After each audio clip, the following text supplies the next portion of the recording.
সালে বাংলাদেশে আর থাকবে না সেই পুরনো ধারার কৃষিকাজ।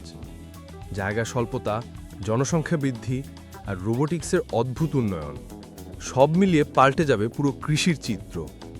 আপনি ভাবুন, মাত্র 10 বছর আগেও মানুষ গরু দিয়ে হাল চাষ করত। ধীরে ধীরে ট্রাক্টর এলো, 3 দিনের কাজকে নামিয়ে আনলো 1 দিনে। আর তারপর চায়নার বড় বড় মাহিন্দ্রার মতো মেশিন এসে আধা ঘন্টার মধ্যেই হাল চাষ শেষ করে ফেলল। মানুষ তখনই বুঝেছিল যন্ত্র কৃষির ভবিষ্যৎ বদলে দিতে চলেছে। তাহলে 2050 সালে কি হবে, যখন পৃথিবী আরও ঘনবসতিপূর্ণ, জমি আরও সংকুচিত, আর সময় তখন মানুষের কাছে সবচেয়ে মূল্যবান সম্পদ?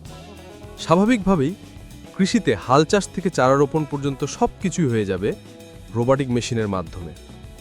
যে কাজ একসময় কষ্টে, ঘামে, শ্রমে হতো, ভবিষ্যতে সেই কাজগুলো হবে নির্ভুল, নিয়মিত আর একদম মানবিক ভুল ছাড়া।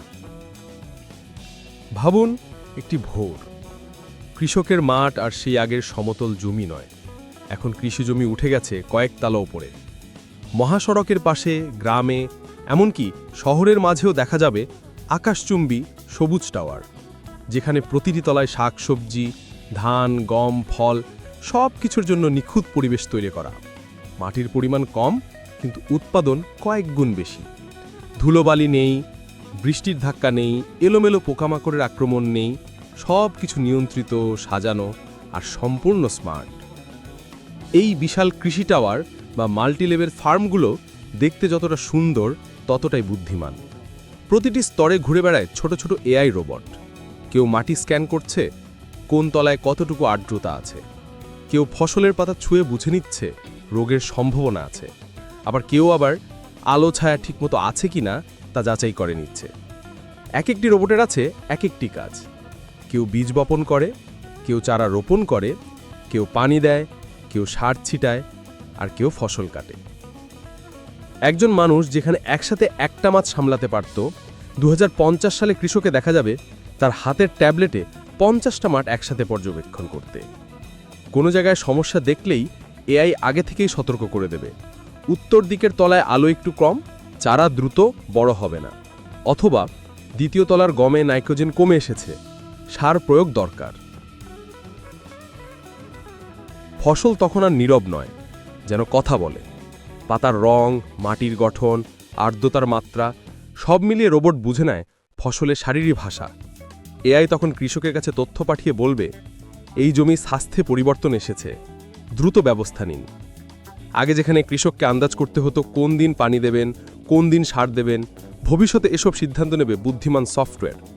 জানিয়ে দেবে, আজ পানি প্রয়োজন নেই, কাল বৃষ্টি হবে, তাই সেচ বন্ধ রাখুন। 1 ঘন্টা পরে সূর্যের আলো বাড়বে, সেই সময় সার দিলে বেশি লাভ হবে। এদিকে ততক্ষণে আকাশে ঘুরছে ড্রোন। তারা শুধু ছবিই তোলে না, তারা বীজ ছিটায়, প্রয়োজনে স্বল্প মাত্রা কীটনাশক প্রয়োগ করে, এমনকি ফসলের উচ্চতা মেপে জানিয়ে দেয় উৎপাদন কত হতে পারে। ড্রোনগুলো এমনভাবে কাজ করে যেন তারা জানে কোথায় বেশি সার প্রয়োজন, কোথায় পানি কম, কোথায় আগাছা জন্মাতে পারে।